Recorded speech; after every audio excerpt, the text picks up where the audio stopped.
Welcome to the Integral Stage. I'm Layman Pascal in conversation with Mark Forman. His new book, The Monster's Journey, explores his personal and professional understanding of trauma through a process he views as a complementary extension of the archetypal monomyth of the hero's journey. Hi, Mark. Hi, Layman. How was that for a summary? It was a good summary. Yeah. Perfect. I really appreciated how much self-exposure there was in this book. Mm-hmm. Seemed like it took a lot of courage in a way, right? And that was probably a long journey to get to the point where you could talk about yourself in the way that you do in this volume. Yes, I would say for those who might be familiar with my previous book, which was called A Guide to Integral Psychotherapy, it was a very non-personal book in most ways. I referenced my own process a couple of times, but really was looking to say something about the nature of psychotherapy that was quote unquote objective, or at least not overwhelmed by my own feelings about it, which sometimes for a text like that will throw me off. So I didn't want to duplicate a mistake or an error that I felt like I had seen in other texts. This one I wrote 10 years later, and the whole topic of trauma and the process of trauma was not something that I was interested in, particularly in graduate school, nor in my early training was it something I was looking to treat necessarily. I knew it existed, but I thought of it largely in terms of adult or teen PTSD and didn't see myself working in that direction in any specific way. I think what started to happen was that not only was I seeing it more in my practice, regardless of what I was aiming for, people were just coming in with trauma, but that, as the Monster's Journey book talks about, I had a slow process by which I discovered really that I was a trauma survivor.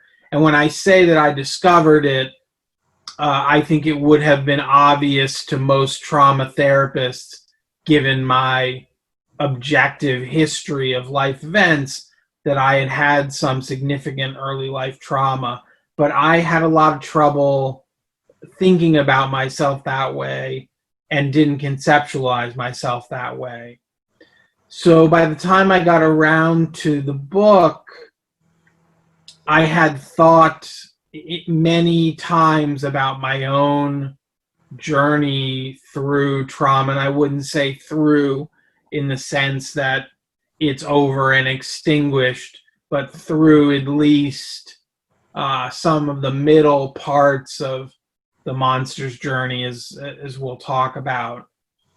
And that there was a value in this book in really sharing that along with research material, along with theoretical ideas from the field of trauma treatment. So there was a way that it fit, and the book sort of does several things at once. It's not, if it were an album, it would be an album with a couple of different styles. And one of the styles is the first-person confessional. I really appreciate that part, the personal part, but also the way that you use trauma as a lens to look at other forms of therapies and also at various kinds of spiritual and meditative practices. I thought the book was very comprehensive in that respect. Mm-hmm. Thank you. I appreciate that. I think, it was in my spiritual practice that I first started to ask the question of, am I like everybody else here? And I really noticed this sitting in satsang. And for people who don't know, satsang is a gathering where often the teacher or maybe, sub-teachers will give a talk, lead a meditation. So I was going to all kinds of satsangs. And I just noticed that whenever the teacher would give kind of what we might call humility teachings to keep your ego in check, teachings to make a more of a right effort in your spiritual practice, that I just had a visceral reaction, and just it was sort of painful to listen to, not because the words didn't make sense or because it felt inappropriate. It didn't.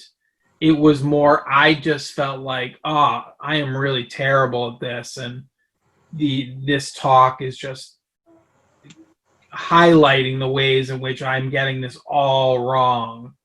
And at the time, I was spending a lot of time going to satsangs with my mother, so we were kind of developed this sort of later life kind of friendship where we did a lot of spiritual practices in the same events.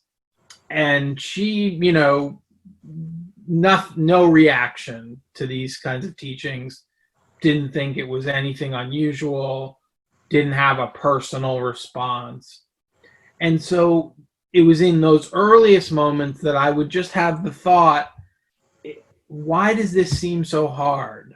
Why do certain things seem so hard? Why does sitting in long meditations seem so difficult? Because that was another element of it, was that I would sit and I would be so sort of immersed in painful memories, thoughts, sensations. And of course, I was getting the message that meditation wasn't easy. One had to make an effort, but did it really have to be like this? So that disconnect was the first spot where I really thought not about trauma, but really wondered about myself. Yeah. What is your working definition of trauma at this point? I think the working definition of trauma is an event or a series of events that makes a lasting impact on the mind, the body, the nervous system, and that results in negative, traumatic, triggered reactions.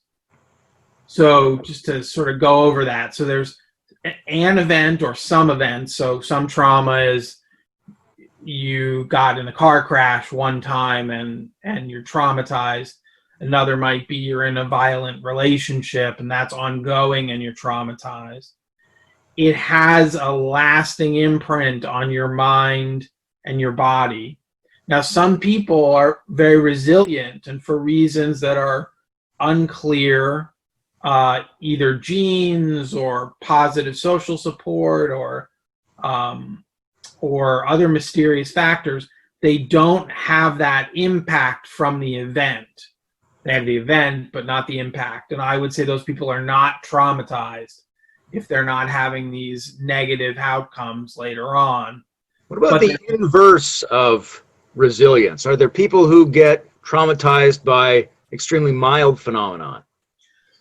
My speculation is not by mild. If it's a mild phenomenon, truly mild, the people who would come out of that being traumatized probably have a high vulnerability to mental illness in general. Okay. So I don't know what a mild event would be, but let's say a boyfriend and a girlfriend have a loud argument one time, and one of the persons walks out feeling traumatized. There's no other reasons. There's no threat. There's no force. That person is probably susceptible. I'm comfortable talking about that person as traumatized if that label really fits for them. However, the book is focused specifically on childhood experiences. And these are childhood experiences that most people would consider relatively severe, with the possible exception of divorce and separation of the parents, depending on how that goes. That can be a very chaotic set of events, and that also can be a very mild set of events. But when we're talking about trauma in the monster's journey, it's physical abuse, emotional abuse, sexual abuse, physical neglect, emotional neglect, having a parent with a severe mental illness, having a parent who's a substance abuser, drinker, or drugs, and then having parental abandonment, or having a parent who was incarcerated. So abandonment or orphan situation.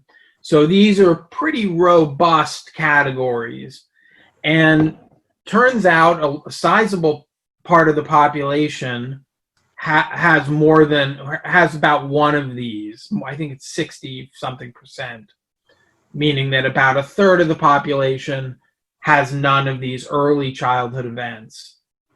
But in the book, I try to focus on persons who have multiple, what they call adverse childhood events or experiences. It's my speculation, because this book has a theoretical speculation in it, is that when a person has 3, 4, or more adverse childhood experiences, so different categories, not just physical abuse, but sexual abuse and neglect, for example, that is more of the territory where they're likely to embark on what I call the monster's journey. So that's what I mean by trauma, and those are the events that I categorize as traumatic, and that's in line with what the field generally is now working with, this model of adverse childhood experiences. Are those indicators, do you think they suggest a fundamental difference between trauma and so-called normal experience, or is it mostly a difference in intensity? Because I went through, I ended up scoring very low on the ACEs kind of quiz there, but a lot of the things you were describing yourself going through, I would think, yeah, I know that experience, just not very much. Yes. So now we're in a perennial and deep question, which I'm not sure anybody has the answer to, which is mental illness a spectrum, or is it categorical, meaning that we have it or we don't? So many people experience some elements of depression that would put them relatively low on the spectrum, so they could see some similarities with somebody who's severely depressed, therefore higher on the spectrum. And we could look at it in that dimensional way. Or we could choose some cutoff point at which we would say, no, the symptoms have to be X bad, this intense, in order to get a diagnosis. I made a choice in the book to take a categorical view, which is to say there's a level of intensity going on, consistency, intensity in the traumatic response that sets the two groups apart. Not everybody theorizes that way. Sometimes it's useful to talk. Sometimes people talk about big T trauma versus little t trauma. So the littler ones that maybe are more shared by persons or something that everyone can relate to. The big T traumas are more intense in impact and are harder to relate to. So this book really focuses on the big T traumas and is not intended so much for people who can relate, but just not that strongly. Right. Um, These are very more bold and clear examples of a person traumatized to the extent that they might perform this self-definition as a monster that you discuss, and be great to Yes. go on a journey back to normal that's somehow different from, but also parallel to, the notion of the developmental journey of the normal hero, so to speak. Yep. Yes, exactly. So the defining characteristic of the monster's journey is that there is early trauma, early lifehood trauma. So really talking about from infancy to about age 11 and 12, and probably that there is some traumatic events happening through that period.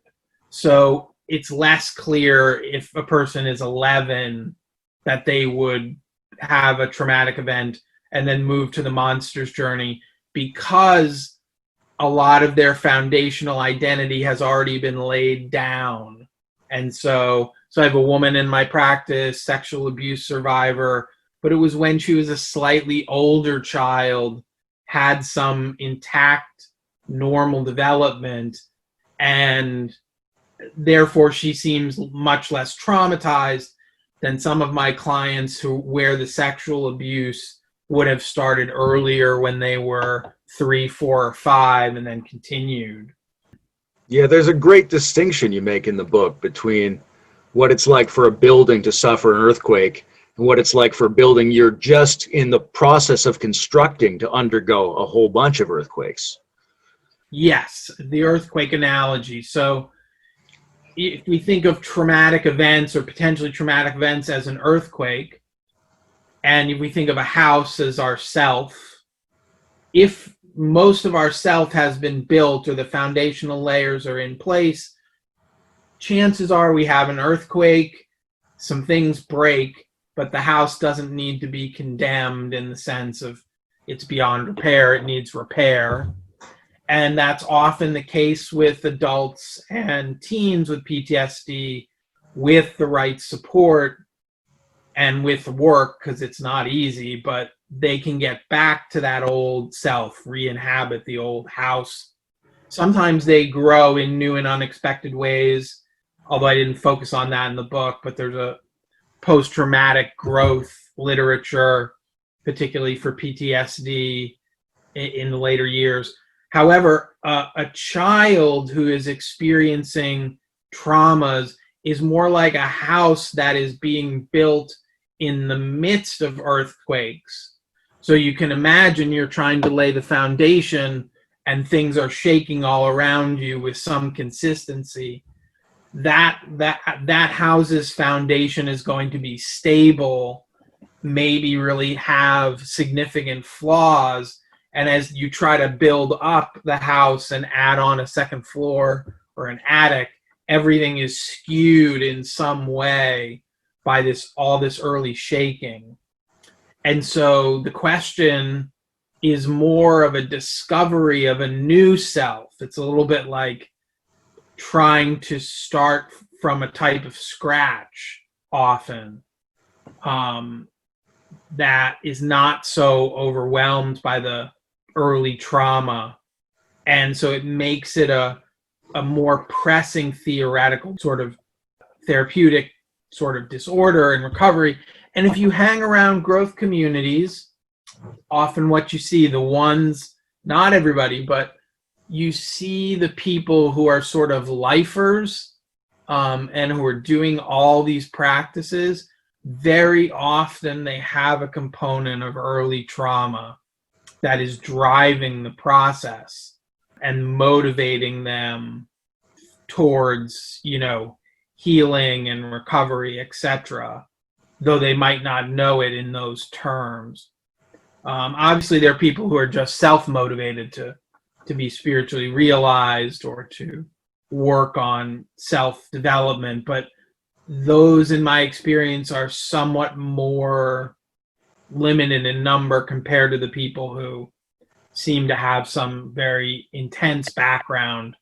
So they're trying to build the whole house from scratch.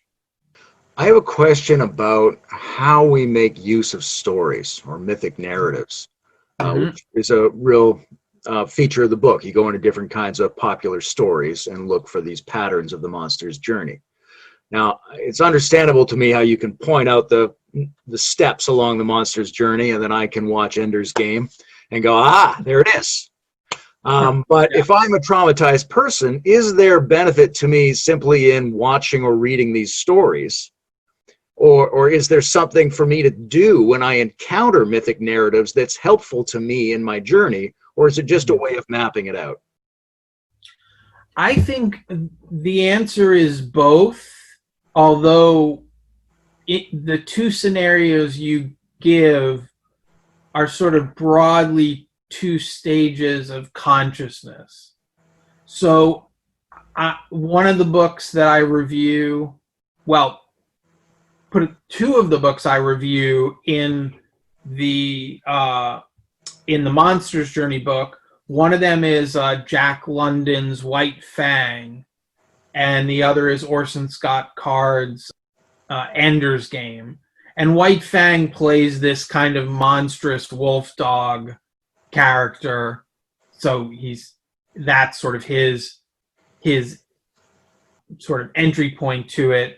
And Ender plays this child who is sort of made into a monster, a violent monster, by the battle commanders who want him to become a commander. And he's essentially tricked into committing xenocide, which would be, or xenocide, which would be the destruction of a whole other species, even as his fear is, I do not want to become a monster. So when I read those books when I was much younger, they had a deep impact on me. I identified with both characters.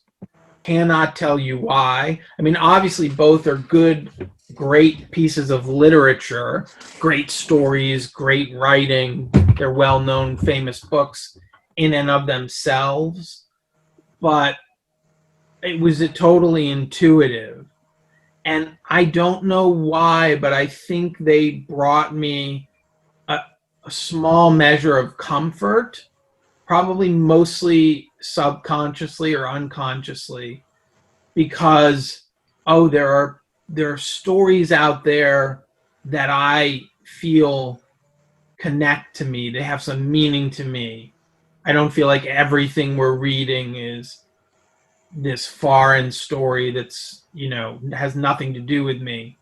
So that intuitive resonance with stories can be really powerful. I remember I started watching Dexter, the television show, which ran for a very long time. So it was probably started at 10, 12 years ago, something like that, before I had the sense of trauma. And although I'm not a violent sociopath with a code for way to commit serial murders, but he is very badly traumatized right around the age that I was. And there was something about watching him trying to fit into normal society, which is really the conceit or the theme of the show. Here's this guy who is not in any way normal. You find out it's the murder of his mother, which he witnesses when he was about 2 or 3, that makes him abnormal. And he's just somewhat faking it through daily life as he has this hidden dark side, what he calls his dark passenger. And again, immediate sort of resonance or being pulled in, not really explaining why I would feel that way. Now, as we move up in development and we get a little bit of an idea of how these stories work, then we do start to see them more consciously. And there's an additional power in that. And we haven't talked about Joseph Campbell yet in our talk today, but I was a huge Joseph Campbell fan. Other than Ken Wilber in the spiritual domain, Campbell might have been my biggest influence, in terms of a synthesizer or a pundit talking about spiritual experience. When you understand his hero's journey material, it does clarify in so many ways all these stories, and also one's own story, because it will mimic that. And there's a power in that conscious apprehension. And so I'm a huge Lord of the Rings fan and love the movies, watch them probably once a year at least. And I'm not necessarily psychoanalyzing the characters, but I am sitting there through my rewatchings and saying, what is this about? What are these characters going through? Because the movies have a lot of emotion and a lot of moments where the characters reflect upon their own processes. And it's just extremely powerful to know that and to work with that a little bit and to imagine oneself in that scenario and look at one's life, and you can see that you've taken some of those journeys. So this is a key point which I did not belabor in the book, but you can go on the hero's journey and you can go on the monster's journey. Different aspects of yourself will take different trips, but most people don't understand the monster's journey and do understand the hero's journey. And so I feel like I've taken both trips in this, wonderfully contradictory, multifaceted self that we all are. But I give a lot of recommendations for movies in the book, for trauma movies. And I think once you've had a little bit of therapy and had a little bit of growth, it's really powerful to see this aspect of yourself reflected back. And the more honest, the better. Kind of basic sense of commiseration and maybe latent self-recognition that can go on. But at a higher stage of consciousness, there's a semi-spontaneous pondering of the mythic resonances as you go through those stories.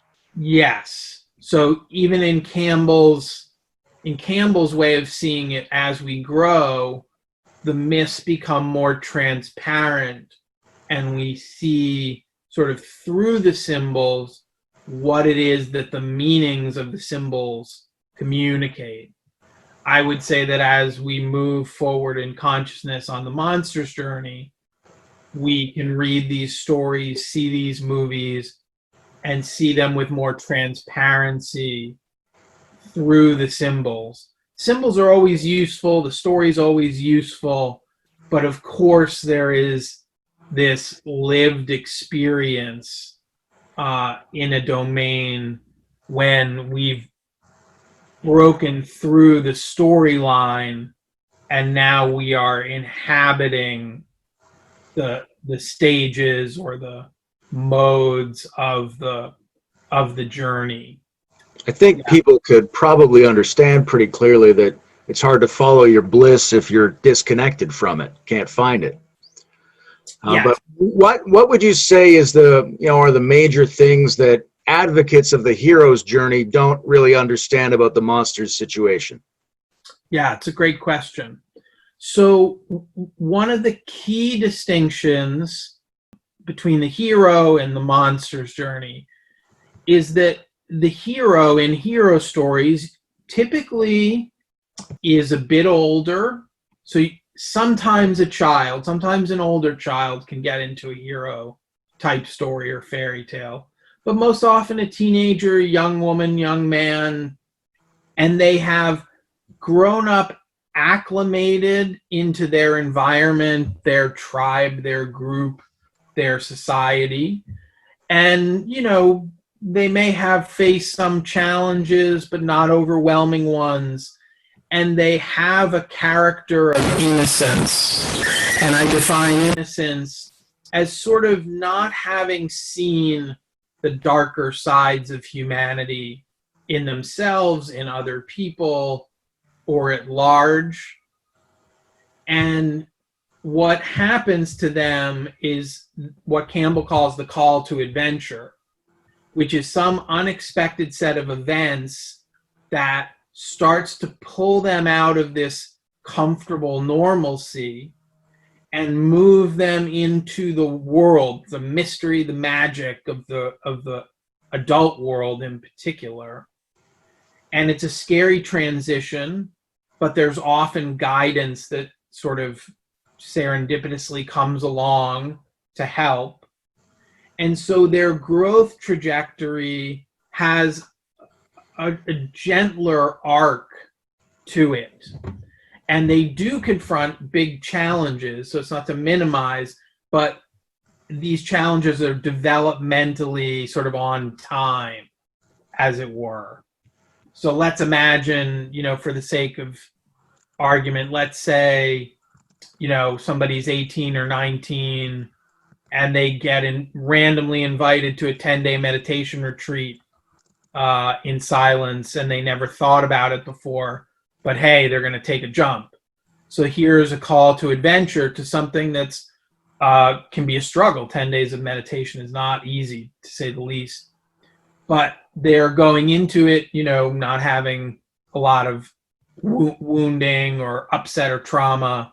They're just going to take this adventure. It's scary, it's intimidating, but here we go. On the monster's journey, the defining beginning is that there is an early loss of innocence, very early, sometimes pre-verbally early. So I talk in the book a couple times about very young children who may be in abusive situations. Their loss of innocence happens so seamlessly in their small childhood, they don't even know any better. What is innocence? So innocence is not knowing the darkness of the world or of other people, and in particular, for children, the darkness that may lie in their parents. So imagine a small child is being physically beat by a parent. That's a pretty common type of abuse. The parent has a type of darkness in them, whatever it's fueling it, alcohol or just anger and rage issues. The child now sees, oh, my father, it has this dark side to him, and he loves me or I love him, and yet he's causing me pain in ways that are not fair or don't seem connected to my behavior. Now, a lot of that subconscious, child's not thinking all that through, but there's a loss of innocence there, because if your father's doing that to you, what does that say about the world? I mean, this is the person supposed to be most close to you, most protective of you, and yet who is hurting you. And we talk in the book about how a lot of early trauma is interpersonal trauma, meaning trauma that comes from loved ones. This is about 80% of the trauma that gets created in childhood is perpetrated by an adult that the child knows and cares about, an uncle, an older sibling, father or mother. So their loss of innocence is immediate. They never acclimate to this normal world, and they experience what I call a stage of what I call the timeless monster. So in my own story, my father became psychotic when I was about 2 years old. And he became psychotic, he became grandiose, he was totally out of touch with the real world, he was totally out of touch as a parent, he was very scary in a lot of circumstances that I recall and have been told. I think, you know, I was very close to him in that way, that sometimes you're more drawn to one parent or the other. I was definitely a daddy's boy in that sense. So when he started to go crazy, that was me losing my innocence. The world just seemed to go bleak and got sort of bleaker as the separation, the divorce happened, as he never really recovered from the psychosis until the time when I'm 5 years old, at which he decides to move to Israel, tells me he's doing that, and confirms the abandonment. It's just a traumatic experience without end, and I can't remember the beginning. And so I'm in this timeless monster place. So I've had a loss of innocence far too early. I've gone through a period where I am the timeless monster, which would last because there wasn't really direct intervention until much later. And then what I've got to try to do is get back to the normal world. The normal world now looks intimidating. Like, how am I supposed to do this? How can I even care about these things?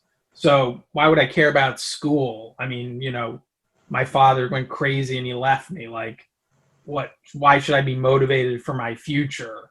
You know, there's that kind of everyday positive sort of momentum that a lot of us take for granted gets sort of swiped out at the knees, and you're left feeling in pain, and you start to notice you have these reactions that are emotionally intense, outsized, and they don't get better.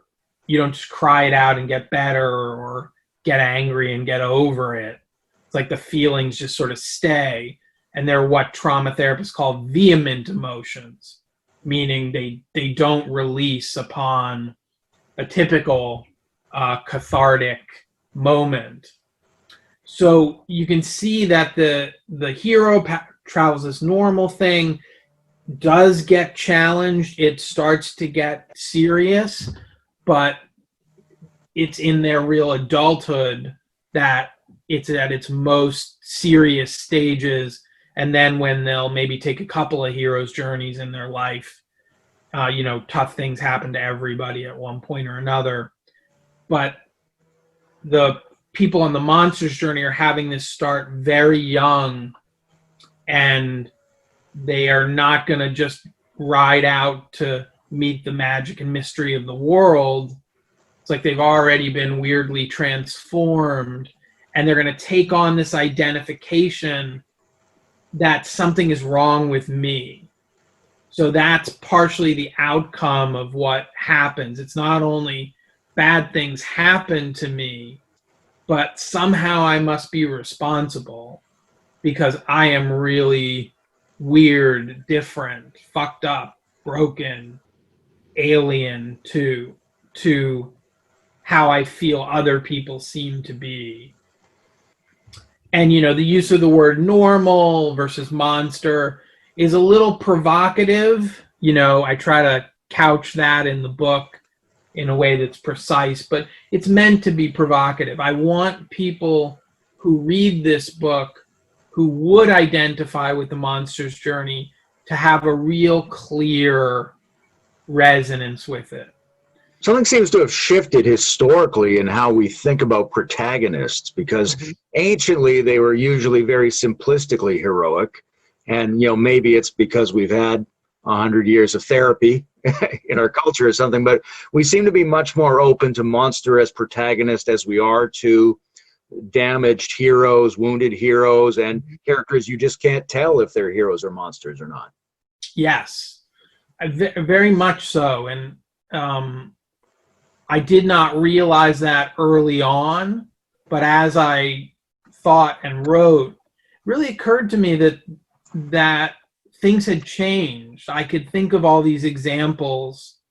One I didn't use in the book, but was a fairly popular example, was Steven Spielberg's movie Super 8, which is about, made probably 5-10 years ago, which is about the military having captured this monstrous type of alien. And at first it appears that it's just they've captured this ferocious force and they're trying to keep it in check while they study it.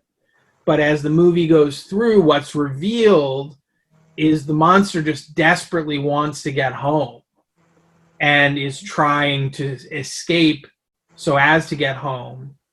And there's this ending portion in the movie where the children confront the monster and have sort of see into the monster's eyes. And what they see is this extremely human-looking glance, one of empathy, maybe with some fear and longing. And they recognize that, I believe the monster communicates telepathically what the monster really wants. So he's just like us.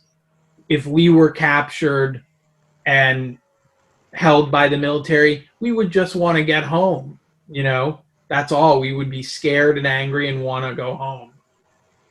So something has happened in the last few hundred years of monster narratives where it's no longer just that we go out to slay the monster, though those stories are still very prevalent and widely told, and they are a big part of the hero's journey to go and slay the monster. But there's this new one where the monster is clearly either human-like or maybe even was human before they were transformed. So more of like a mutant narrative, like in the X-Men. And that the hard part is to recognize the resonance between the two and that we're not that much different. And I think of it as a modern apprehension because modernity pushes this understanding that we are all the same. And what separates us is the different context that we come from, but we're still all the same. Now, some integral folks might say that's postmodernism, and I would say, no, it's actually not postmodern. Postmodernism greatly intensifies this question of context, adds in all of these issues about power, relations, and the use of language, you know, to shape reality. So a whole set of other concerns. These modern books are interested in the psychology of the individual. So White Fang is a book that is, you know, sort of laser focused on the experience of imagining what this wolf dog would think in his exposure to humans and to violence and to trauma, etc. And so that shift to the monster's eye view with empathy, understanding the monster has a narrative and a history, that is, I think, the modern turn in storytelling. Now, of course, and whenever we're going to talk about archetypes, it's going to be a tough conversation. Archetypes mean original patterns, basic models. And so some people, you know, argue that archetypes are these unchanging sort of patterns that were sort of set and have never been altered. But I think that as human societies evolve, new archetypal patterns can be laid down. And I think of the monster's journey as a type of archetypal pattern that corresponds well to the times of modernity. So White Fang was written in 1906. We do the Hunchback of Notre Dame, which is 1831. Ender's Game is more recent, I think 1985. And then a book called Fire, which is about a female monster named Fire, was done within the last 5-10 years. But they all humanize the monster and allow us to feel sympathetic to the monster as a protagonist. Right, and that's a necessary phase in the monster's journey, is to encounter recognition, empathy, love, some kind of nourishment. Is there a danger of people vainly perhaps assuming that they're the one who can provide that, right? That you're the princess who's going to kiss the toad and renormalize him? Yes. So a couple of dangers, there's a danger anytime you take on a label, there's a danger in getting a little lost in the label. So people can identify with the monster, but there are ways you could identify and then not take any of the recommended steps. So this is really a book about the monster's journey, is the journey of recovery.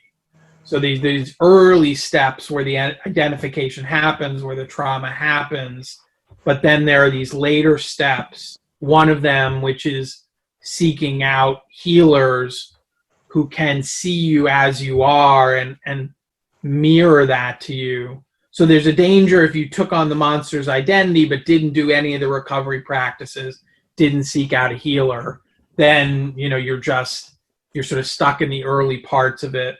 But yes, absolutely, there are people who have we could call them rescue complexes, sometimes a little bit of a messiah complex, that sometimes plays out with spiritual teachers, for example, where they are looking for wounded people and they're looking to fix them. And it becomes a codependent relationship, as opposed to maybe an interdependent or a giving relationship where the person who is the healer maybe has some extra personal evolution to offer to the monster, some growth that they can share or transmit. So it is not uncommon because the healer is not always a therapist, not always a spiritual teacher, not always totally impartial, can be a partner. The partner can get caught up in trying to heal the monster as opposed to be with the monster, offer them some healing practices and some unconditional positive regard, we might say. But on the other hand, they could get lost in that and it becomes a rescue relationship, which in most cases, which we want to avoid. What does it take from the monster to be able to receive unconditional positive regard? It's a great question. It's a very much a process more than a single moment. I think it takes stability and it takes practice. So, in other words, if a person has a great deal of difficulty being in secure relationships because they were abandoned, for instance, and this is one I know well, if your partner is communicating safe, very positive regard over time, being consistent, showing up even if there's some tension, which there always is in a relationship, I think the body-mind begins to respond like, oh, I could actually take this in and it's not immediately going to go away. I'm not going to be hurt by this person or re-traumatized. So it takes a very safe, consistent relationship. So in the book, White Fang, his last owner pulls him out of a routine of being in a very vicious form of dog fighting. So he ends up being sort of a sport fighting dog. And his last owner, named Weedon Scott, takes White Fang out of that. And by the time he does, White Fang is completely traumatized. He's erratic, ferocious, angry at everyone and everything. almost unapproachable, and so badly that his new owner thinks maybe we need to put this dog down because, or this wolf dog down because he's too far gone. But at some point he recommits and he takes on this practice of approaching White Fang with a very sort of what I, could imagine is very soothing, very soft tone. I'm going to pet you now. We're going to do this for a little while. And what Jack London as the author communicates is White Fang kind of recoils at this. It's the petting in particular. But there's something in him that is receiving it. So somehow it penetrates his defenses. And even though he would probably, snap at Weedon Scott or run away if anything went wrong, this very consistent loving behavior allows him to tolerate the kindness. And what we're to learn in the book is that steady loving kindness begins to show White Fang new aspects of himself, and London even talks about it in that way, that White Fang is, as he's interacting with Weedon Scott as the healer, White Fang's actually touching in on parts of himself that were buried but he never could see. So in my experience with traumatized clients, there's a similarity there. In order to build trust, you have to be very calm, very consistent, very predictable, non-critical. As you do that, the person begins to build up some strength, and then with care, you can begin to challenge them a little more. But you need to have a very, very patient demeanor that you're comfortable with. And that was what happened to me in my trauma therapy. I mean, when I went into trauma therapy eventually, my therapist was like a totally relaxed grandmother. Sweet, but very firm and very clear, but nice and not threatening, gentle person.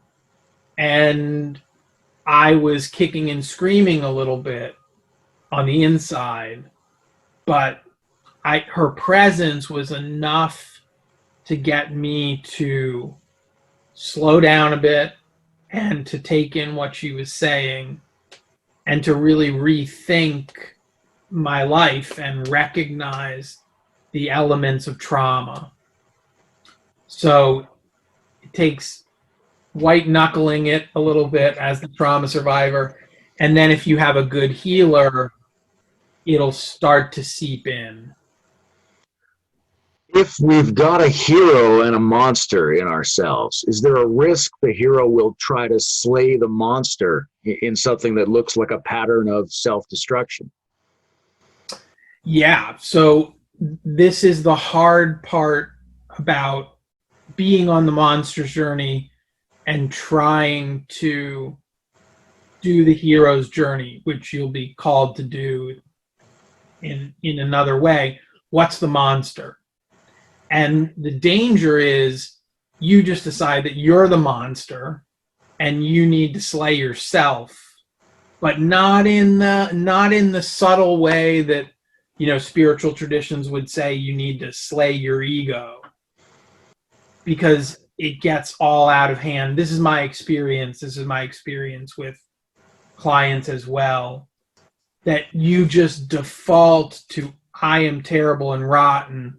That is the dragon that needs to get slayed because it's me and I need to get rid of myself. When we see that in more serious ways, so, severely traumatized people much more likely to contemplate or commit suicide. What are they really saying there? I can't live with who I am. I would be better off were I not here. Other people would be better off were I not here. That's very Monster's journey. So that they get almost like a misguided hero's journey. They decide they have to, the heroic thing is to get rid of themselves. And the reality is, like, you know, the spirit, and I'm telling you nothing that you don't know, but the spiritual ego, or the ego that we're trying to disidentify with, is more subtle, more benign, more a thing. It's not a big whoop, you know, in a sense. There's a talking, thinking, convinced he's doing part of all of us. That is really the ego that we're trying to disidentify with. But he's not so much of a problem, really, or she's not so much of a problem, except he or she is taking up space. She's sort of occluding the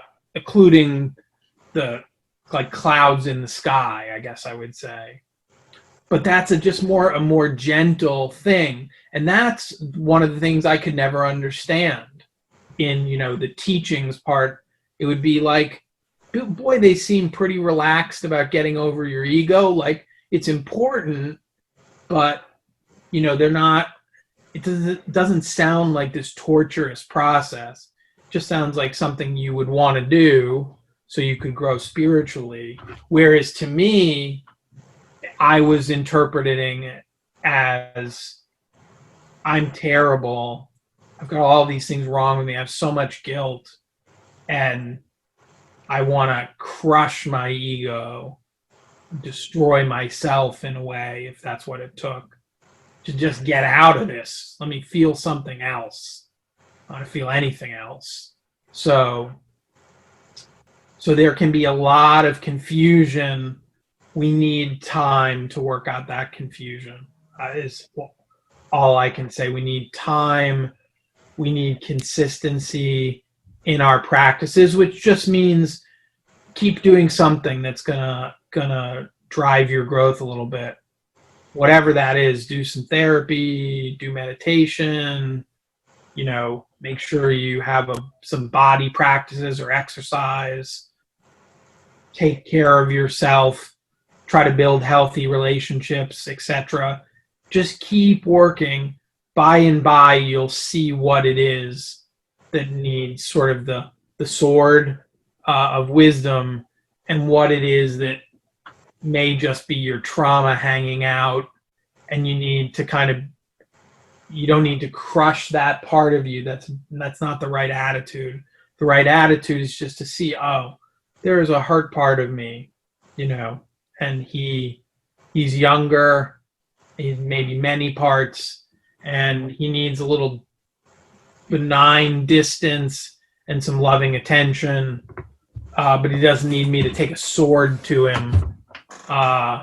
He was around to try to protect me early on. So it's a different attitude towards, you know, different aspects of the self. One of the things in the book that stood out to me, made me really curious, was around this experience you had of starting to understand that you were having emotions that weren't emotions for the current moment, but were actually the emotions that went with the traumatic experience. And that function, that memory-like function of trauma, really intrigued me, as if it was a whole organism dysfunctional memory, or even a functional memory trying to constantly remind you that that's what the world is like. But there's some kind of misstep in the processing of that. It's very strange. Is it that you had those feelings and then you continue to have them later when they're not appropriate? Or is it that you didn't really have those feelings and that's why they're still around later when they're not appropriate? Wow. It's a hard question. I think I was always having those feelings. So I guess I would describe it in a low grade way. I was almost consistently triggered. My worldview was a triggering worldview, because I thought of myself as low and broken, weird and problematic, and as that the world was not forgiving, not nourishing, not supportive, not trustworthy. So my default sense of being was sort of me against the world against me, or me against God against me. I could even say it in that way. And so I was always having this low grade, sort of depressive response. But then what would happen is on top of that, like a sort of calm ocean, or not a calm ocean, but like, let's say a regular ocean with just some waves, white caps. Every once in a while, there'd be big storms due to circumstances, and huge waves would go up of feeling.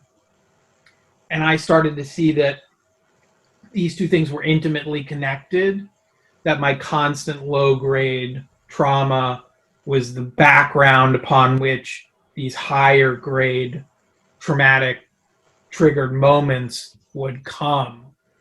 And it was an intense realization, because between the two of those things, that was a lot of my life. And at first I questioned, boy, have I ever even been out of this at all, when I started to recognize it.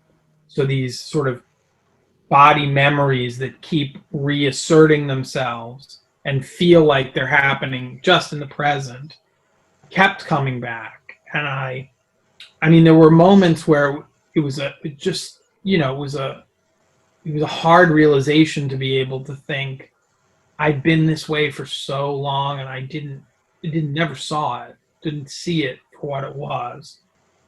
Once I did, I started to have moments where, and this was probably a consequence a little bit of the meditation sort of shining through, a little bit of all the therapy I had done.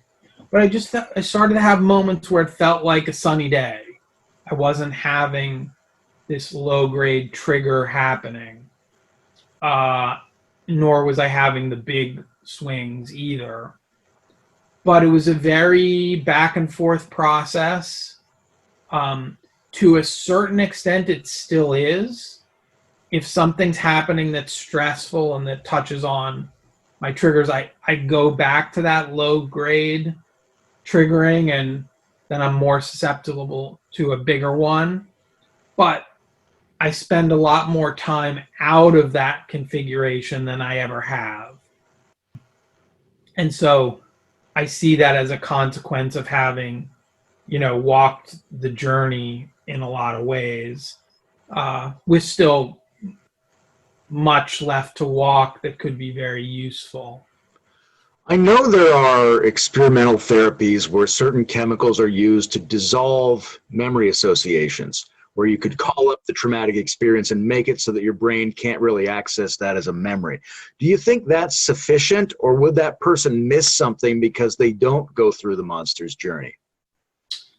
It's an excellent question. I would say that for the proper monster's journey, there are three forms of memory. One form is usually what we think of is called episodic memory. And that's the movie-like memory that you remember you went to Disney World when you were a kid. And we start to form those memories around 5. We get better and better at it, basically, into our adulthood. And so sometimes the trauma is very captured in those little episodes.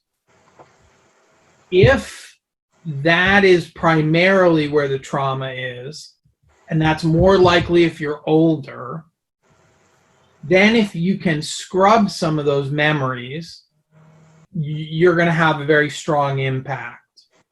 So there's a process called Emdr, which is an eye movement therapy, where you actually try to identify the most triggering memories, then do this, they call them up, do this series of eye movements. It seems to work. There's pretty good evidence that it actually helps people with trauma. However, if the trauma is early trauma, it gets stored in 2 other kinds of memories. One is what is called semantic memory. And that's essentially memory of rules and operations that we learn but don't consciously remember that we learned. So as a native English speaker, I'm assuming you don't remember how you learned English. Now, maybe if you learned it when you were older, you would remember. But there's all that syntax, grammar stuff, you don't get it in there. Similarly, you don't remember how your earliest relationships were formed. If they were good relationships, you probably have a nice warm feeling towards one or both of your parents, but you don't remember that came from, they hugged you and they played with you and all this stuff in your early memories. Now imagine they hit you, or they were drunk or high and didn't seem to know what to do with you, or you were neglected, crying in your crib because you were hungry and needed a change, but you were there for hours and hours and hours. What you're learning there are sort of the proto rules, the proto sort of ideas of being a person. And those will result in a lot of cases into, there is something very wrong with the world, and there's something very wrong with me, because this does not feel good to be in here. There's no quick fix for semantic memories. There's no quick, easy fix that will get someone to sort of see these memories and just dispense with them and then feel good or think positively about the self. It's a longer process. I'm very skeptical of claims that it can be done with such and such magic bullet, even with like powerful ayahuasca experiences or something that's immense for people. I've had many early childhood survivors have, just powerful trips that are deeply helpful and profound, but that do not by themselves undo the developmental trauma.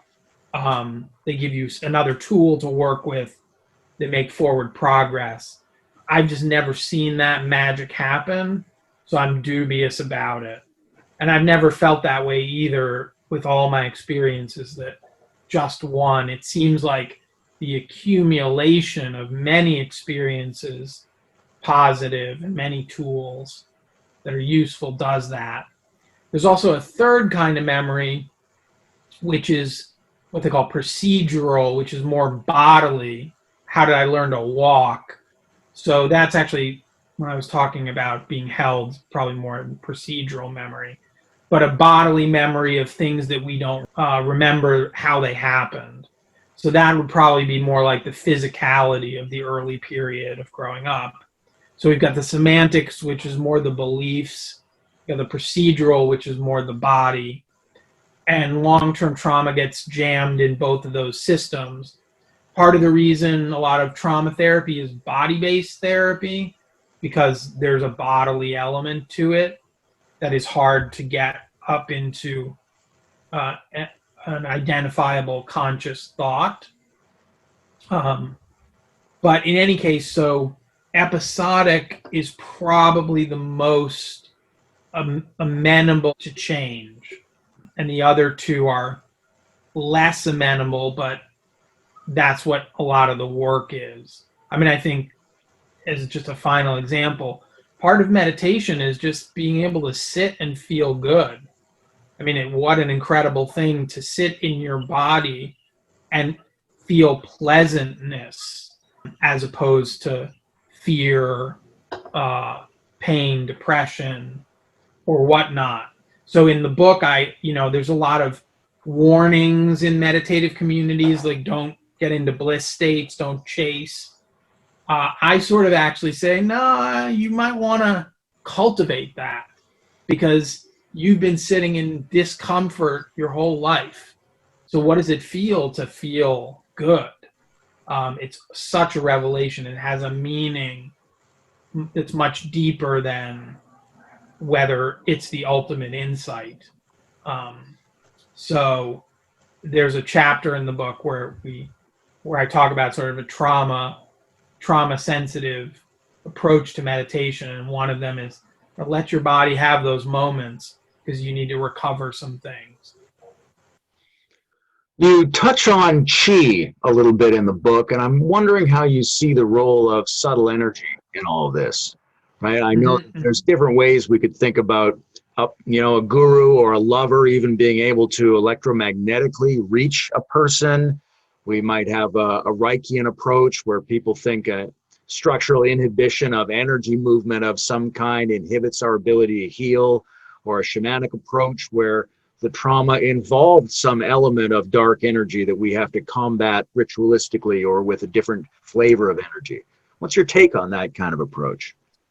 Yes. And so I've really lived this one in one aspect, which is I had a Kundalini Awakening when I was 18. So right as I was having some of my first truly serious mental health things, I was also undergoing a Kundalini process.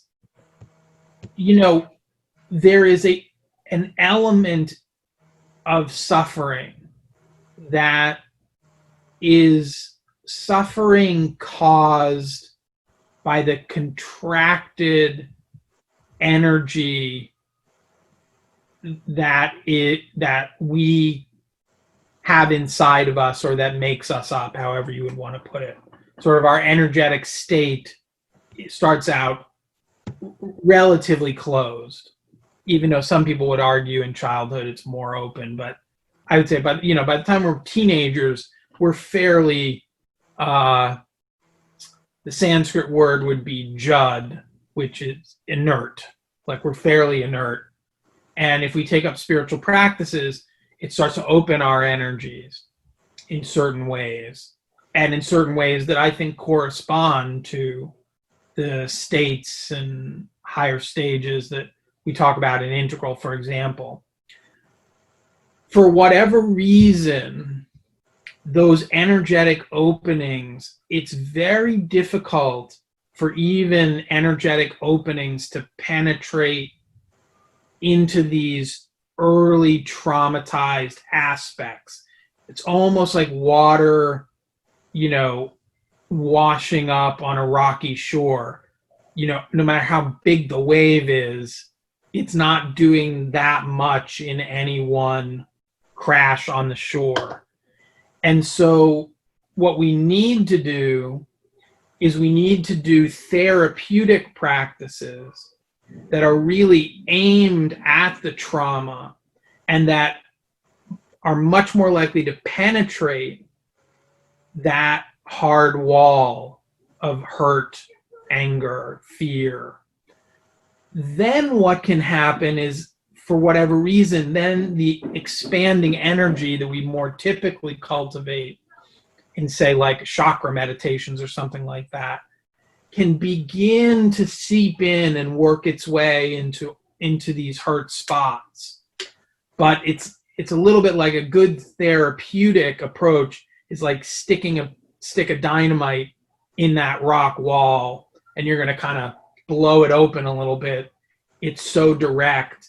And the reason why it's so direct is because the power of the therapeutic relationship, if you have a positive one, is just designed specifically to get into and start to open up those spots of trauma.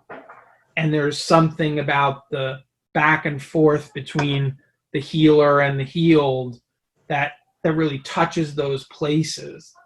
And so I say to people, to traumatize people, if you're going to do one at this moment, do therapy. If you got a chance to do both, meditation and therapy. And that took me a very long time to see that I could be opening in these ways, very tangible ways, very experiential, and yet I kept being recontracted into a traumatized state. And for a while, it pulled me out of my meditation practice, because I was sort of like, I mean, I still did it, but I was sort of like, what is this? What good is this doing? Because I'm still experiencing whatever depression or whatever I was.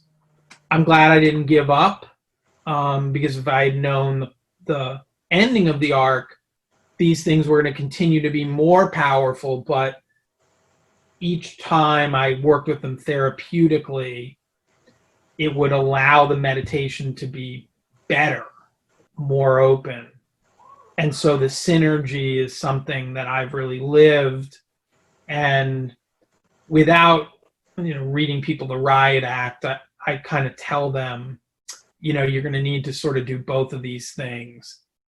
Meditation in whatever way. There are lots of, Qigong, walking meditation, all different kinds of things, chanting, whatever works. It's interesting that relational trauma is treated to a large degree by therapeutic relationship.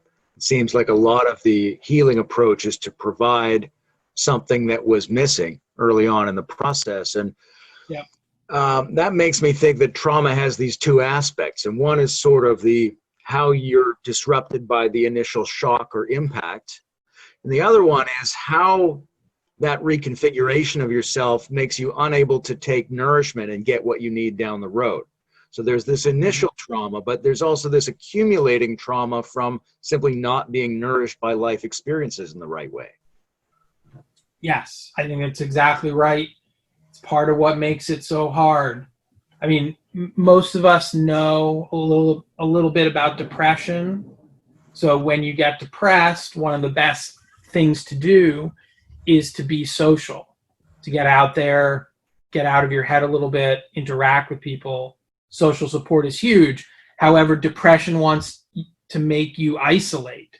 When we're depressed, we have this instinct to pull in. So it's sort of this terrible irony. What we need is to reach out, and yet we pull back. Trauma, interpersonal trauma, relational trauma, same thing. What we need the most is other people. We need to reach out. We need to try to connect. And yet the trauma sets up this instinct where either we're too damaged or broken, we're the monster. And so, or maybe sometimes the other people are too scary, or both. And so it's a vicious cycle. And we break it through consistency, persistency, some guidance, wisdom from the road. We start to learn, okay, relationship time is not optional. It's self-care. It's like brushing my teeth, or, getting out for a walk, or going to the gym. Like, I gotta do it. Otherwise I'm gonna, start to contract back on myself.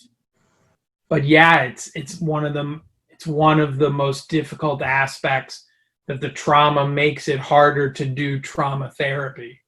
All right, I've got Bruce Alderman gave me some questions for you. Sure. I'll read one because it's going to make my questions look admirably straightforward by comparison. Great. Here's Bruce's question. The word monster is thought to come from the Latin monstro, to show, and to be related to the Catholic monstrance, the device which displays the communion host. It is also sometimes related to a Latin word meaning warning, indicating an omen or evil portent. How does the monster in the monster's journey play these roles, showing us something, revealing the divine, and standing as a warning? So in the book, I quote a cultural scholar named Linda Cirilio. I believe that's the correct pronunciation. She's actually involved in the meta-modern cultural movement, not the Nordic movement, but a movement among American scholars to identify meta-modern themes in culture, story, art, etc. And she talks about the traditional role of the monster, which is most often that it's something that represents that something has gone wrong, in the person or society, and that needs to be slain in order to fix things. And as I see it, that's a very valid use in story of the monster, figure. And how does that bring forth divinity? It does, in that, in the conquering of evil, so to speak. There's the triumph of victory. So very much like a Lord of the Rings version. But, and we touched on this a little bit before, there seems to have been this turn in modernity where we don't take things at face value in the way that we traditionally do. In other words, it's so pervasive that we don't think about it. But, if you were a bad person who did bad things 1,000 years ago, you were a bad person who did bad things, and you probably got your head chopped off. And that was it. Now, the portion of the culture that's alive to modernity is always asking that question, well, how did that guy end up there? As we're leading him to the gallows, so to speak, what's his story? There's a story. There's some way that something probably went wrong. And so even though we may see him as a monster, the monster reveals our own capacity for compassion. And in that capacity for compassion, also a capacity for connection with the apparently monstrous. So it might not be pressing it too far that compassion and that empathy is a doorway to the divine. I would say in something like Buddhism, that's very clear. So to have loving kindness and compassion for those who do evil acts or ignorant acts is a significant part of the practice. It's how you come to, the qualities of the Buddha. If you were, maybe in Christianity, we would say that we emulate the mercy of Jesus, who was merciful enough to die for our sins.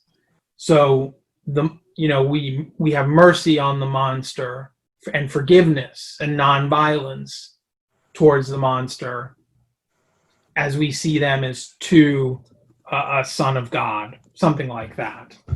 So we have this obligation to understand and be empathic toward the monster. But what's the monster's moral obligation to try to skew their condition into ways that are nonviolent and non-harmful to others, and also toward trying to find their gift rather than just be a trauma victim? Yeah. So this is really a very key part of the book that gets emphasized a number of times, that the monster's journey involves a period which I call redemption through giving.